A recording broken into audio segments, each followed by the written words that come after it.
अच्छा, डेमो की 5 अटैम्प्ट्स होती हैं। आप डेमो को दोबारा करें और उसमें उसको सीखें कि कैसे करना है, जो इशू है उसे रिज़ॉल्व करने की कोशिश करें। डेमो को दोबारा करें, हाँ, आपको आइडिया हो जाएगा कि इशू कहाँ पे है। आगे जो नेक्स्ट टेस्ट है Dogar unique, page number 34 to 40 I think, वो भी अपलोड हो गया। रात 12 बजे वो ओपन हो जाएगा। तो नेक्स्ट आपने वो टेस्ट भी, उसके लिए भी तैयार रहे, वो भी आपने टाइमली प्रिपेयर करना, अटैम्प्ट करना है।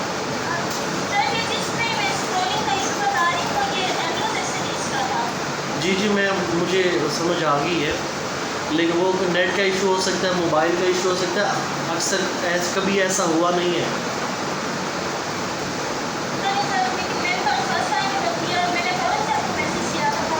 चलें, आप डेमो को दोबारा करें और उससे आपको थोड़ा सा उसे दोबारा उस प्रोसेस को सीखने की कोशिश करें आप, या जो इशू है उसे एड्रेस करें कि क्या उसमें इशू आ रहा है। चलें, तो हम स्टार्ट करते हैं अपना लेक्चर आज का। और आज जो हमारा लेक्चर है दैट इज़ क्लासिकल एज का पार्ट 1 हमने कंप्लीट कर लिया और आज हम चलेंगे क्लासिकल एज के पार्ट 2 की तरफ, एज ऑफ जॉनसन। तो ये सारा हमने कल डिस्कस कर लिया। आज हम अपनी क्लासिकल एज को वाइंड अप करेंगे। तो जी, the classical age, the age of Johnson, तो that is the second part of classical age. और इसको एज ऑफ जॉनसन इसलिए कहा जाता है क्योंकि डॉक्टर सैमुअल जॉनसन इस एज के मोस्ट डोमिनेंट राइटर हैं, इसलिए इसको एज ऑफ जॉनसन कहा जाता है। तो इस एज को देखें तो क्रैक्स बिगेन टू अपीयर। किस चीज़ के क्रैक्स? क्लासिसिज्म में क्रैक्स अपीयर होना शुरू हो गए थे। मोस्ट ऑफ द पोइट्स में be termed as the precursors of romantic revival. और इस एज में, एज ऑफ जॉनसन में, जो बहुत सारे जो पोइट्स हैं उनको प्रिकर्सर्स ऑफ रोमांटिक राइवल कहा जाता है। मतलब हैं तो वो क्लासिकल एज के अंदर, लेकिन उनके अंदर रोमांटिसिज्म की क्वालिटीज़ अपीयर होना शुरू हो गई हैं। रोमांटिसिज्म को उन्होंने फॉलो करना शुरू कर दिया था क्योंकि वो क्लासिसिज्म से तंग थे। आगे चले, age of Johnson is also called age of transition. Age of transition से मुराद है change, because here there is a transformation from classicism to romanticism, so that's why it is called age of transition. तो आगे देखिए, next अब हम literature की तरफ देखते हैं। Poets of the age of Johnson, सबसे पहले पोइट्री को डिस्कस करते हैं। और पोइट्री में भी सबसे पहले पोइट्स, तो इस एज में कौन से इंपॉर्टेंट पोइट्स हैं? तो पहले नंबर पे थी सैमुअल जॉनसन। डॉक्टर जॉनसन जिनके नाम पे इस एज का नाम भी है, बहुत बड़े राइटर हैं। He was a printer, publisher, book seller and author. Writer, poet, biographer, critic, editor, essayist, author of a tragedy and philosophical tales of political and travel books. तो ये सारे, मतलब कोई एक जॉनरा सिर्फ उस पोइट्री में नहीं लिखा, बल्कि मल्टीपल एरियाज़ के अंदर इनका वर्क है और मल्टीपल थीम्स के ऊपर इन्होंने अपना काम किया। हाँ जी, आप लोगों को मेरी आवाज़ आ रही है ना? सबको कोई शोर तो नहीं आ रहा आप लोगों को? डिस्टर्बेंस तो नहीं क्रिएट हो रही किसी टाइप की? ओके, आगे तो जैसे हमने देखा कि डॉक्टर सैमुअल जॉनसन ये 100% एक लिटरेरी पर्सन थे और अपने आप को इन्होंने 100% लिटरेचर, राइटिंग और इन चीज़ों से ही अपने आप को इन्होंने रेलेवेंट रखा। He dominated the world of letters by 30 years, और 30 साल तक इन्होंने वर्ल्ड ऑफ लेटर्स, अदबी दुनिया में इन्होंने रूल किया। There was no established dictionary before Johnson and an authority was needed to standardize spelling. In 9 years he wrote dictionary. पहली इंग्लिश डिक्शनरी, एक स्टैंडर्ड इंग्लिश डिक्शनरी लिखने का जो क्रेडिट है वो डॉक्टर सैमुअल जॉनसन को जाता है। इससे पहले इंग्लिश में कोई डिक्शनरी नहीं थी, इंग्लिश के स्टैंडर्डाइज स्पेलिंग नहीं थे, तो डॉक्टर जॉनसन ने पहली डिक्शनरी लिखी 9 साल की मेहनत में, और उसमें इन्होंने क्या किया, 1,14,000 quotes gathered from authors in Sydney. Sydney से लेकर अपनी एज तक 1,14,000 कोट्स इन्होंने इकट्ठी की, और फिर वहाँ से जो बड़े बड़े राइटर्स हैं उनके स्पेलिंग्स को कंपेयर करके स्पेलिंग्स को स्टैंडर्डाइज किया। इनका जो स्टाइल है वो डिडक्टिक है, फॉर्मल है, रेटरिकल स्टाइल कहलाता है। डिडक्टिक जैसे मैंने पहले बताया, जिसमें आप टीचिंग करते हैं, कोई ना कोई मोरालिटी प्रीच कर रहे होते हैं। बड़ा फॉर्मल स्टाइल है, बड़ा रेटरिकल स्टाइल है इनका। क्लोज कपलेट को यूज़ किया, जैसे कि क्लासिकल स्टाइल ऑफ राइटिंग है close couplet. He received pension of 300 pound from George III, और फिर जॉर्ज III जो इनके टाइम पे रूलर थे, और 300 पाउंड ये इनको पेंशन भी देते थे इनके ओल्ड एज के अंदर। He is described as arguably the most distinguished man of letters in English history. मतलब एक अनमैचेबल पर्सनैलिटी है राइटिंग के अंदर। इनके कंपैरिजन में बहुत कम लोग हैं, या इनका कंपैरिजन पॉसिबल ही नहीं है। Doctor Johnson wrote only 1 play Irene and 1 novel the Rasselas. तो ये मतलब इन्होंने नावल भी लिखा और इन्होंने ड्रामा भी लिखा, लेकिन बेशक एक ही लिखे, लेकिन मतलब हर किस्म की जॉनरा में इन्होंने अपनी contribution the. After death he was buried in Westminster अबे। तो जब इनकी डेथ हुई तो इनको वेस्टमिनिस्टर अबे में दफन किया गया। वेस्टमिनिस्टर अबे एक बड़ा फेमस एरिया है, और इसको पोएट्स कॉर्नर भी कहा जाता है, और मैक्सिमम जो राइटर्स हैं उनको वेस्टमिनिस्टर अबे में ही दफनाया गया। Johnson told about Pope, if Pope is not a poet then who found poetry. तो पोप को प्रेज कर रहे हैं और कह रहे हैं कि पोप से बड़ा पोएट नहीं है। अगर पोप पोएट नहीं है तो फिर पोएट्री भी नहीं है। इनका अगर हम वर्क देखें तो इनका वर्क है पोएट्री में important. London, the vanity of human wishes, lives of poets, the dictionary 1755 में ये लिखी। तो ये इनके इम्पोर्टेंट जो है वो वर्क्स इनको में इंक्लूड किया जाता है। आगे नेक्स्ट लिए दूसरे बड़े पोएट हैं इस टाइम के, Oliver Goldsmith. Oliver Goldsmith he was an Anglo Irish novelist, playwright and playwrights. अच्छा, इसमें एक और चीज़ है, and poets, yes.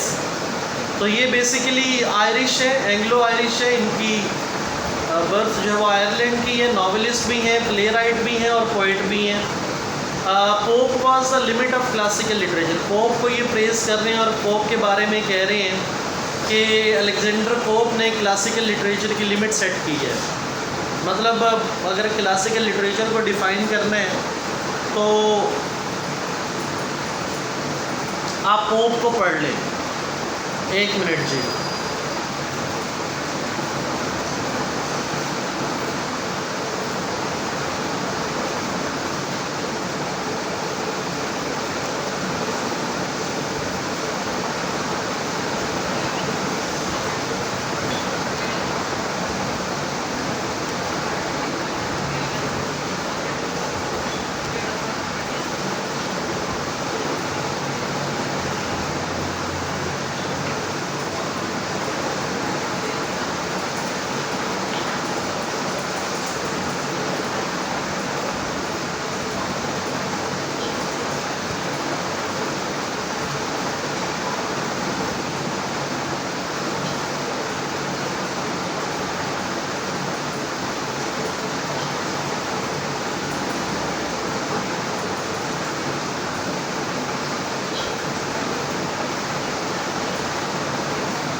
Okay ji, welcome back ji. तो हम ओलिवर गोल्डस्मिथ को पढ़ रहे थे कि he was a novelist, playwright and poet. और पोप के बारे में कहा है Pope was the limit of classical literature. Opposite of blank verse इन्होंने लिखा क्लोज कपलेट में लिखा, और इनका जो वर्क है वो है the traveller the deserted village, और इन्होंने ही रोड इन क्लोज कपलेट, और इनका जो स्टाइल है इट इज़ आल्सो डिटेक्टिव। उसके बाद आगे चले, बाकी ये दो प्योर पोइट्स हैं जो क्लासिकल एज से बिलोंग करते हैं, क्लासिकल क्वालिटीज़ हैं, एक डॉक्टर सैमुअल जॉनसन और दूसरे ओलिवर गोल्डस्मिथ। उसके बाद आगे जो पोइट हैं, बाकी जो पोइट हैं इस एज के अंदर, वो सारे के सारे प्रीकर्सर्स ऑफ रोमांटिक रिवाइवल कहलाते हैं। मतलब इनके राइटिंग के अंदर हमें रोमांटिसिज्म की क्वालिटीज़ नज़र आती हैं।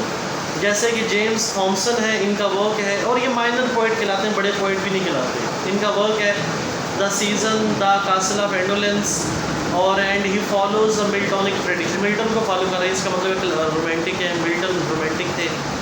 थॉमस ग्रे है, he wrote elegy written in a country church, the progress of poesy, the bard. ये 3 इनके वर्क्स हैं। आगे चलें, विलियम कॉलिंस हैं। विलियम कॉलिंस की बात करें तो इनका वर्क है ओरिएंटल एक्लोग्स। इन्होंने ओड्स लिखी, to simplicity, to fear, to the passions, told to evening, how sleep the brave. ये सारा विलियम कॉलिंस का वर्क है। जेम्स मैकफर्सन है, publications of Ossianic poems. Ossianic poems के हवाले से इनकी फेम है। Works of Ossian's, Ossianic work कौन सा होता है? जैसे translation of Gaelic folk literature. Gaelic literature होता है आयरलैंड का, और स्कॉटलैंड के लिटरेचर को गैलिक लिटरेचर कहते हैं। उसके बाद रॉबर्ट बर्न्स हैं। रॉबर्ट बर्न्स की बात करें, the greatest song writers in English language. ये बहुत बड़े सॉन्ग राइटर हैं, और इनका वर्क है the cotter's Saturday night, to a mouse, to a mountain daisy, man was made to born. तो ये इनका सारा वर्क है। आगे चलें, विलियम काउपर। विलियम काउपर इनका बायोग्राफिकल इंटरेस्ट है, और translation of Homer in blank verse, ये इनका एक इम्पॉर्टेंट कंट्रीब्यूशन है लिटरेचर के अंदर। और इनका इंग्लिश में जो वर्क है वो है on the receipt of my mother's picture, Alexander Selkirk. उसके बाद जॉर्ज क्रैब है, और इनका वर्क है the parish register, tales in verse, the tale of the hall. ये इनका फेमस वर्क है। और इसके अलावा इस एज के एक और बहुत बड़े राइटर जो कि बेसिकली तो रोमांटिक हैं, लेकिन हैं इस क्लासिकल एज के अंदर, वो हैं विलियम ब्लेक। विलियम ब्लेक बहुत बड़ा नाम है। He was an English poet, painter and print maker, born in London. तो ये एक पोइट है और प्रिंट मेकर भी हैं, पेंटर भी हैं, और अपनी पोइट्री को पेंट करके, डेकोरेट करके, मतलब उसको वो बना के सीनरी टाइप और इस तरह की पेंटिंग बना के उसको बेचते थे, और इस तरह अपना गुजारा करते थे। He is known for the visual arts of romantic as. Visual arts मतलब अपनी पोइट्री में विजुअल इमेजेस का बहुत ज़्यादा इस्तेमाल करते हैं, विजुअल सेंस का बहुत ज़्यादा उसको ये टारगेट करते हैं। The 19th century scholar William Rossetti characterized him as a glorious luminary। तो विलियम रोस्टी ये मतलब विक्टोरियन एज के अंदर पोइट है, डीजी रोस्टी। और इस तरह जो स्कूल ऑफ थॉट है, special static school of thought से जो पहले आता है, प्री रेफलेट स्कूल ऑफ थॉट जिसे हम कहते हैं, तो उसके ये लीडर है, और इनके बारे में वो तारीफ़ कर रहे हैं और इनको ग्लोरियस ल्यूमिनरी का टाइटल दे रहे हैं। He used to draw drawing of the monuments of Westminster Abbey, basically जैसे कि पेंटर भी थे। He was greatly influenced by Gothic style। Gothic ये भी एक रोमांटिक स्टाइल है, उससे ये बहुत ज़्यादा इम्प्रेस है। Gothic स्टाइल जिसमें हॉरर, टेरर और इस तरह की चीज़ें होती हैं। He earned his living as a professional engraver for at least 20 years। एनग्रेवर वही जो कि पेंटिंग बनाता है, कंदाकारी करता है, तो उस तरह ये अपनी रोज़ी कमाते थे, या ये इनका प्रोफेशन था। In 1784 he set up a printing shop with a friend and former fellow apprentice James Parker. James Parker के साथ इन्होंने एक अपनी प्रिंट शॉप भी बनाई 1784 में। He published his most popular songs of innocence in 1789 and Song of Experience in 1794। ये Songs of Innocence और Song of Experience ये इनके बड़ी फेमस इनके वर्क्स हैं और बड़ी बहुत ज़बरदस्त इनकी पोएट्री कलेक्शन है। तो सॉन्ग ऑफ इनोसेंस 1789 में और सॉन्ग ऑफ एक्सपीरियंस 1794 में इन्होंने पब्लिश की last year. Both books of songs were having an illuminated copper manuscript finished by hands in watercolors। तो ये वही सारा उनकी मतलब पेंटिंग से रेलिवेंट इन दोनों बुक्स को, सॉन्ग्स ऑफ इनोसेंस और एक्सपीरियंस को इन्होंने हैंड क्राफ्ट के ज़रिए फिर बनाया। S.T. Coleridge was lent a copy of Song of Innocence and Experience, considered him man of genius। और इनको man of genius S.T. Coleridge ने कहा। S.T. कॉलरिज को इन्होंने अपनी वो जो कॉपी है वो इन्होंने दी थी। His final years were full of great poverty but were cheered by a group of younger artist friends who called themselves the Ancients। तो बेसिकली इन्होंने बड़ी गुर्बत में ज़िंदगी गुजारी और लास्ट टाइम अपना ख़ास तौर पे इन्होंने गुर्बत की हालत में गुजारा। William Blake was a very humanistic poet. मतलब इनकी पोइट्री को जब पढ़े तो आपको लगेगा कि आपको इनके वर्क के अंदर लोगों के लिए दर्द नज़र आता है, सोसाइटी के लिए, सिर्फ इंसानों के लिए नहीं, जानवरों के लिए भी। He was admitted in a mental hospital and in 1811 Sade declared him insane। और ये जो है इन्होंने मतलब एंड पे पागल हो गए तकरीबन और मेंटल हॉस्पिटल में भी एडमिट किया गया 1811 में। और रॉबर्ट सदे ने इनको पागल डिक्लेयर किया। Blake was asked to make illustration of Dante's divine comedy and to engrave them. While doing this work he died in 1827। Dante जिनके डिवाइन कॉमेडी बहुत फेमस वर्क है और ये इन्होंने जो कि लैटिन में है, तो इन रिक्वेस्ट की गई कि इनके वर्क को एनग्रेव किया जाए और 1827 में यही काम करते हुए इनकी फाइनली डेथ हो जाती है।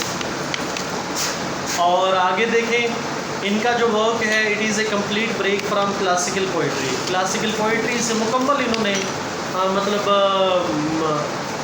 अपने आप को अलग किया और रोमांटिसिज्म को ही इन्होंने फॉलो किया। इनका वर्क देखें तो फेमस वर्क है songs of innocence, songs of experience, little lamb who made thee, tiger tiger burning bright, the book of hell, marriage of heaven and hell. तो ये इनका मोस्ट पॉपुलर वर्क कंसिडर किया जाता है। ये नीचे देखें जो इस तरह ये आप देख रहे हैं, जैसे इनकी द पोएम द टाइगर है, उसमें कैसे अपने हाथ से लिखी है पेंटिंग और वो सारे इमेजेस जो आपको नज़र आ रहे हैं, सिक रोज़ हो गया, द लैम्प, पॉइजन ट्री। तो इस तरह ये अपनी पोइट्री को ये पेंट करते थे, पेंटिंग के फॉर्म में ये लेके आते थे।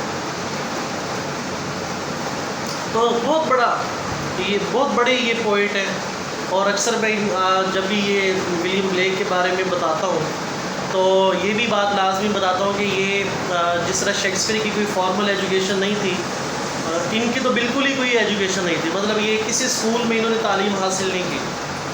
और वो ये भी कहते हैं स्कूल ना जाने के हवाले से कि thank God I never went to school to be flashed into following the style of a fool. कि अल्लाह का शुक्र है कि मैं स्कूल नहीं गया और मुझे मार पीट के डंडे से एक फूल की तरह मेरी ट्रेनिंग नहीं की गई। तो ये इनका फॉर्मल एजुकेशन के ख़िलाफ़ थे कि जो ह्यूमन फ्रीडम को ख़त्म कर देती है, थिंकिंग प्रोसेस को ख़त्म कर देती है और इंसान को एक ख़ास स्टाइल से सोचने पे मजबूर करती है। तो इसीलिए ये फॉर्मल एजुकेशन के ख़िलाफ़ थे। सही एकेडमी भी नहीं कभी गया? एकेडमी भी नहीं कभी गए? क्या नहीं, कहीं पर भी नहीं गया। एकेडमी के बारे में क्या ख्याल था इनका? बस उस वक्त अकेडमीज़ नहीं होते, स्कूल होते। सर ऐसे तो नहीं हो सकता, ट्यूशन तो हो सकती है। कहीं ना कहीं से तो पढ़ा होगा, मदर से, फादर से, हाँ, लेकिन फॉर्मल किसी इदारे से नहीं पढ़ा।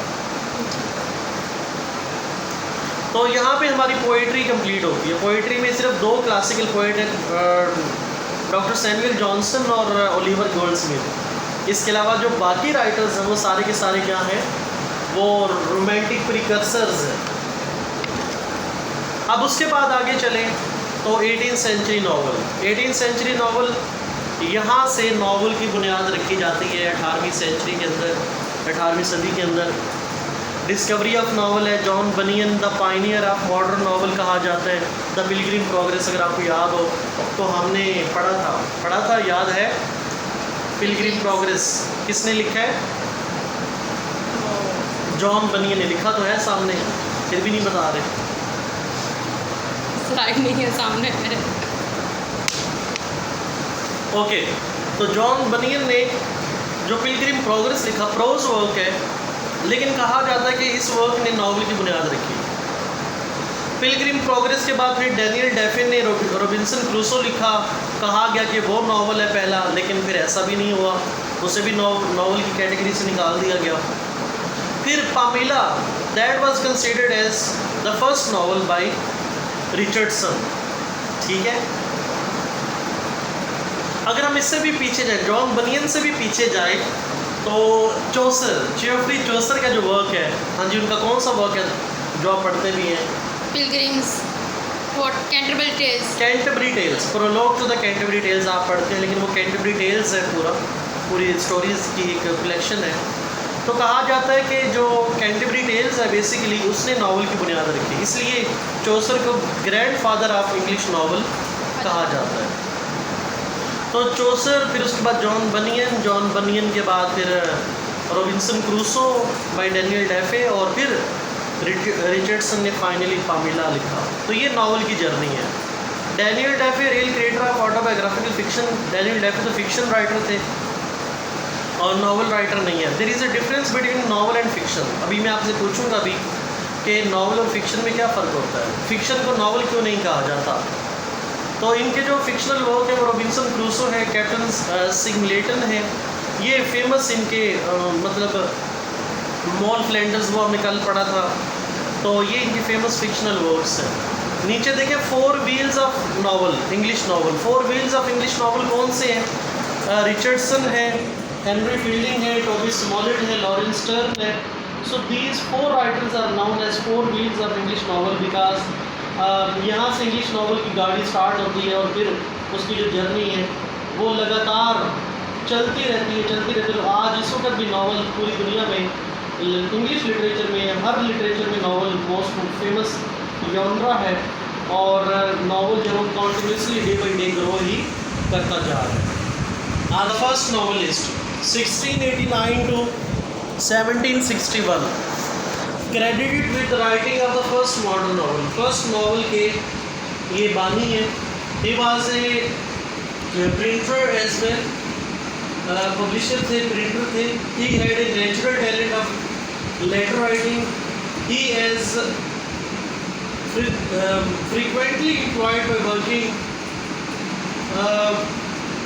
working girls to write their love letters for them.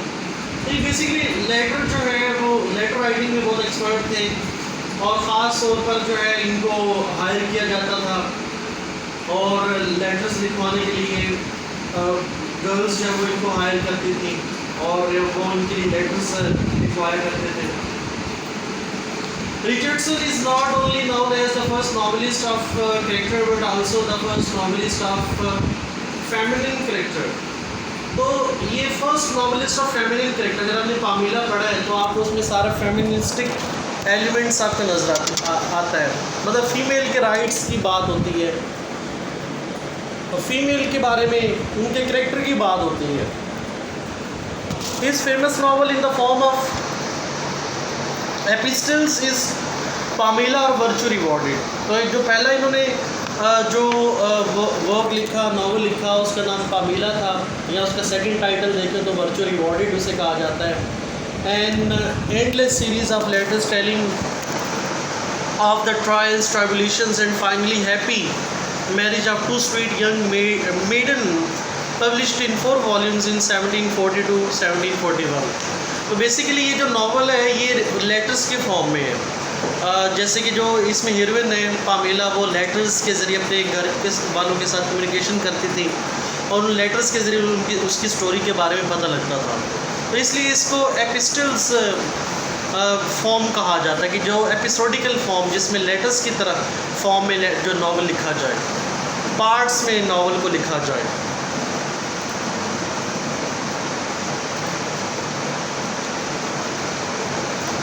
Okay, तो ये इन्होंने जो वर्क है 1740 में स्टार्ट किया और 1741 में ये इनका नावल कंप्लीट हुआ और फिर उसे पब्लिश करवाया गया। और पामीला, जैसे कि मैंने आपको पहले बताया, it has the second title as virtue rewarded. तो पामीला ये फर्स्ट टाइटल है और वर्चू रिवॉर्डेड इसका सेकंड टाइटल है। ये एक psychological approach made it first modern novel. अच्छा, अब यहाँ पे थोड़ा सा मैं ये डिस्कस करना चाह रहा हूँ कि आप मुझे ये बताएं कि what is the difference between novel and fiction. Novel में और फिक्शन में क्या फ़र्क होता है? आपकी अंडरस्टैंडिंग क्या है कि नावल क्या होता है, फिक्शन क्या होता है? आप मुझे ज़रा थोड़ा सा बताएंगे क्या डिफरेंस है दोनों में। नावल जो होता है वो लॉन्ग होता है काफ़ी ज़्यादा, फिक्शन में मेन पॉइंट्स भी होते हैं। किस चीज़ का डिफरेंस होता है? लेंथ का डिफरेंस? नो,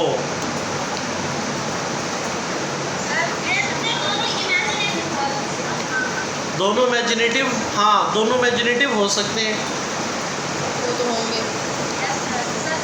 लेकिन डिफरेंस बताएं, what is the difference? Quite different है दोनों पे। नॉवल लेंथी होता है और कोई डिफरेंस बताएं।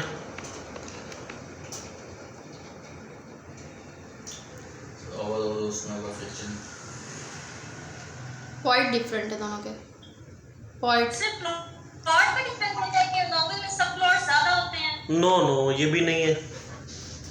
से अभी आपने जो डिफरेंस बताया उसमें आपने पॉइंट्स के नेम डिफरेंट बताए थे। सर एक इमोशनल होगा, एक रोमांटिक होगा। नॉवल में और फिक्शन में क्या फ़र्क है? जैसे मोबाइल देखा गूगल पे।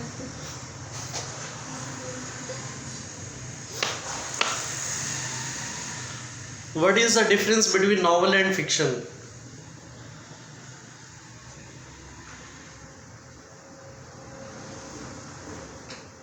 नहीं पता। हाँ जी, कोई भी नहीं बता रहा।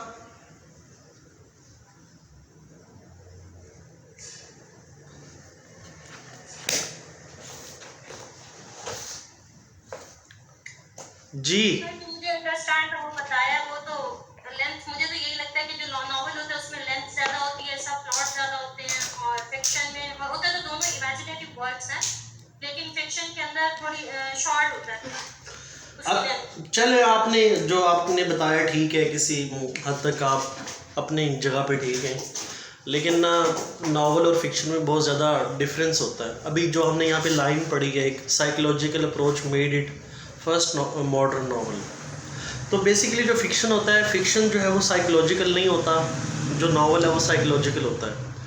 नावल का जो बेसिक काम होता है वो कहानी बताना नहीं होता या एंटरटेन करना नहीं होता। फिक्शन का काम कहानी बताना और एंटरटेन करना होता है। नावल का काम फिर क्या होता है?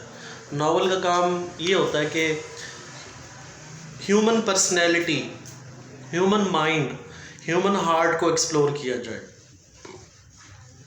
मतलब ये है कि नावल जो है वो इंसान की साइकोलॉजी को, जो नावलिस्ट है वो किसी भी कैरेक्टर की साइकोलॉजी को क्या करता है, रिवील करता है।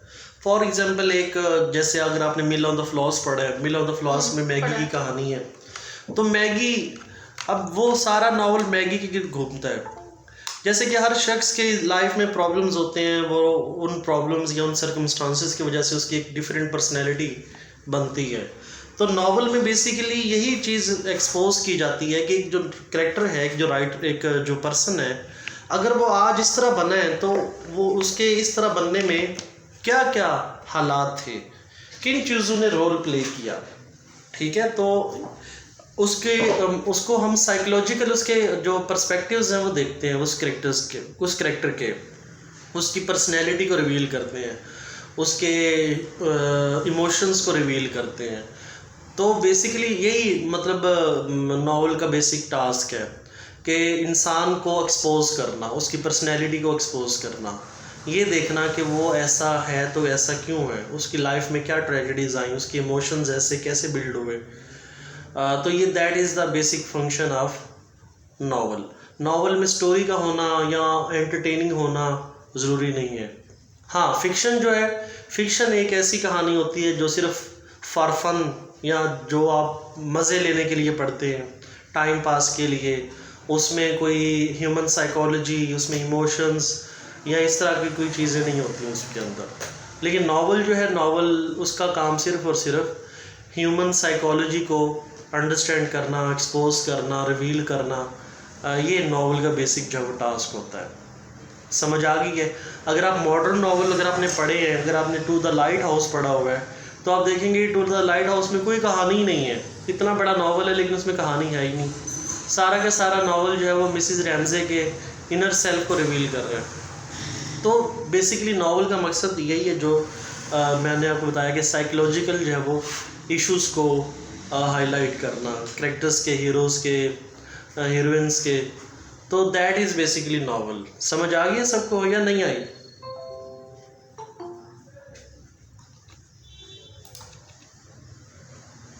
हाँ जी, किश्वर नायाब अभी ऑनलाइन हो रही हैं जब लेक्चर ख़त्म होने वाला है। खत्म हो गया। हाँ जी, नायाब बहुत जल्दी आ गई हैं आज आप। सर मेरे 2 गवाह हैं, आप मैसेज भी देख सकते हैं और मैंने 7:45 से क्लास ज्वाइन किया, तब से ये प्रॉब्लम है। क्या प्रॉब्लम है कि क्लास ज्वाइन क्यों हुई? क्लास ज्वाइन ही नहीं हो रही थी। मैंने 2 लोगों से पूछा ग्रुप में भी, उन्होंने कहा कि सर ने पॉज पे लगाया हुआ है। क्या पॉज पे लगाया हुआ है? क्लास पॉज से मुराद है कि क्लास चल रही थी, हमने 2 मिनट की ब्रेक ली है, पॉज पे लगाया नहीं हुआ। सर मेरा तो अभी नहीं ज्वाइन हुआ, 7:45 से ही मैं वो आपका नेट इशू होगा, हमने आपको पॉज पे नहीं लगाया, आपका नेट इशू होगा भाई। मेरा दोबारा से वेबसाइट पे एरर आ रहा है। मैंने आज टेस्ट देना था 5 बजे शाम को, लेकिन दोबारा से वो एरर आ रहा है। क्या एरर आ गया? वो उसको ना एक्सेप्ट ही नहीं कर रहा। क्या नहीं एक्सेप्ट कर रहा? कि मैंने ये क्यों की है। क्या मतलब क्या क्यों की है? हाँ मतलब यही कि सर वो जो वेबसाइट है ना वो भी क्या कर रहे हैं? वेबसाइट क्या कर रहा है? समझ नहीं आ रही आपकी। मुझे पासवर्ड देती हूँ ना तो वो एक्सेप्ट नहीं कर रहा। अभी कल लेक्चर आप दोबारा कीजिएगा। अगर पासवर्ड वो एक्सेप्ट नहीं कर रहा, इसका मतलब है कि आप पासवर्ड गलत लिख रही हैं। अगर वो यूज़र नेम एक्सेप्ट नहीं कर रहा तो वो आपका यूज़र नेम गलत लिख रही हैं। मैंने कल भी आप मुझे न्यू पासवर्ड एंटर करना पड़ रहा है कि मुझे उसका पासवर्ड चेंज करके न्यू एंटर करती हूँ, तो फिर नेक्स्ट टाइम जब मैं दोबारा वेबसाइट को ऑन करती हूँ तो वहाँ पे यही आता है कि invalid user name and password. हाँ मेरा यही आता है, कभी वो कहता है एक्सपायर है, कभी वो कहता है इनवैलिड है, कभी वो कहता है 32 डेज अगो एक्सपायर हो गया था। हाँ जी रिदा, आपके साथ भी ऐसा हो रहा है? वो ना बोले कभी। प्लीज हाँ जी रिदा चली गई हैं। नहीं है वो यहाँ पे, पता नहीं कहीं चली गई है। फायका चली गई है। वहीं पे होगी।